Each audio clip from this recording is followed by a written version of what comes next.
Украинский блогер высмеял сторонников Путина в Крыму. Ярослав Матюшин рассказал, как крымчане выходят на митинги в надежде, что президент России поможет Крыму. Хотелось бы обратиться к крымчанам, особенно к тем упоротым, которые регулярно выходят на митинги там, в Севастополе, в Алуште, я видел.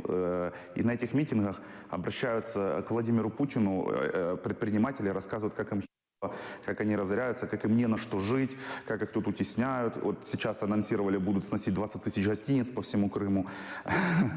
Это ваши камушки с неба. Так вот, и они искренне обращаются к Владимиру Путину, потому что реально, люди же не хотят себе признать, да, что они так четко вообще. Никто ж не хочет выглядеть дураком в собственных глазах. Поэтому они такую делают легкую логическую перверзию у себя в голове, да, что, дескать, вот тут вокруг местные бояре, вот они плохие, нас утыскают, а там вот Путин, который нас присоединил, великий солнцесяйный, он и к нему просто не доносит. Я всегда с наслаждением смотрю эти стоны, они как бальзам на душу идут.